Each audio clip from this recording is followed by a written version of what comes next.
আমাদের ডাইনিং এ ভর্তুকি বাড়ানোর জন্য আমরা বিশ্ববিদ্যালয় প্রশাসনকে বাধ্য করব। শিক্ষার্থীদের আকাঙ্ক্ষায় আমাদের আকাঙ্ক্ষা, তাদের প্রত্যাশা পূরণ করাই আমাদের উদ্দেশ্য।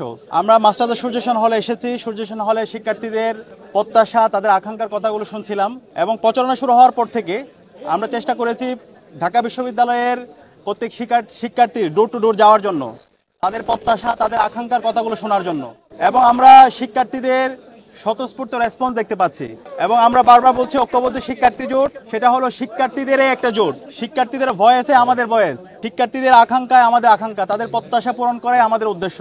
বিশ্ববিদ্যালয় আজকে আমরা 7 বছর পার করছি, কিন্তু বিশ্ববিদ্যালয়ের যে মৌলিক সংকটগুলো আছে সেই সংকটগুলো বিশ্ববিদ্যালয় প্রশাসনের এক্সিকিউটিভ প্ল্যান না থাকার কারণে শত বছরে আমরা দূর করতে পারিনি। তো ইনশাল্লাহ আমরা যখন শিক্ষার্থীদের ম্যান্ডেট পেয়ে প্রতিনিধিত্ব করার সুযোগ পাবো, আমরা প্রত্যেকটা সংকটকে অ্যাড্রেস করবো ইনশাআল্লাহ।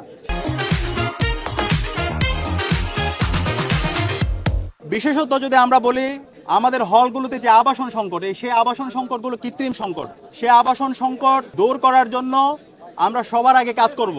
এখন আবাসন সংকট তো আমি একদিনে দূর করতে পারবো না, সেটার জন্য আমাকে একটা দীর্ঘমেয়াদী পরিকল্পনা গ্রহণ করতে হবে।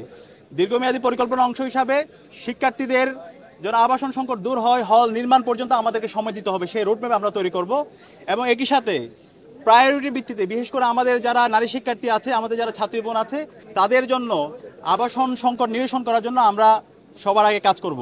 এক্ষেত্রে বিশ্ববিদ্যালয় প্রশাসনকে আমরা 1 বছর আগে সংস্কার প্রস্তাবনা দিয়েছিলাম এবং সেখানে আমরা বলেছি আমাদের যে সমস্ত বোনেরা তারা ফার্স্ট ইয়ারের সিট পায় না, আমরা তাদের জন্য হোস্টেল ভাড়া করবো, এটা বিশ্ববিদ্যালয় প্রশাসনের দায়িত্ব। এর পাশাপাশি যারা বিভিন্ন মেসে থাকে তাদের জন্য আবাসন ভাতার ব্যবস্থা করা। তো বিশ্ববিদ্যালয় প্রশাসন ইতিমধ্যে উদ্যোগ নিয়েছে।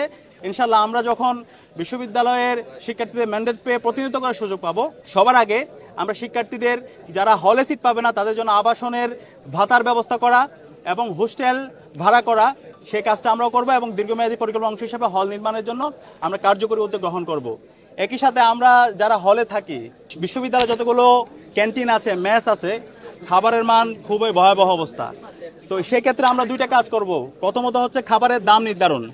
খাবারের দামের ক্ষেত্রে অবশ্যই আমার একটা ম্যানেজমেন্ট সিস্টেম থাকবে এবং এখানে যে সিন্ডিকেট আছে সেই সিন্ডিকেটকে আমরা ভেঙে দেব এবং প্রপার ম্যানেজমেন্টের মাধ্যমে আমরা খাবারের দাম সুলভ মূল্যে নিয়ে আসার আমরা উদ্যোগ গ্রহণ করব। এর পাশাপাশি আমাদের খাবারের যে মান, সে মানে যেন যথাযথ পুষ্টি থাকে, সেজন্য আমাদের যে পুষ্টিবিদ আছে তাদের মাধ্যমে কথা বলে আমরা একটা খাবারের মেনু তৈরি করব।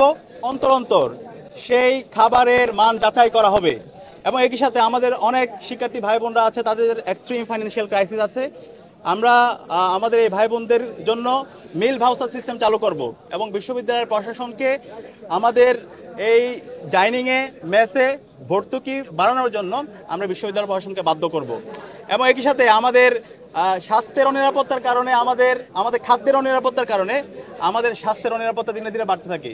সে কারণে আমরা আমাদের ঢাকা বিশ্ববিদ্যালয়ে যে মেডিকেল সেন্টার আছে সেই মেডিকেল সেন্টারকে আধুনিকায়ন করব এবং এর পাশাপাশি আমাদের যেন ফার্স্ট এইড আমরা ট্রিটমেন্ট পেতে পারি, সেজন্য প্রত্যেকটা হলের মধ্যে আমরা মেডিকেল কর্নার স্থাপন করব।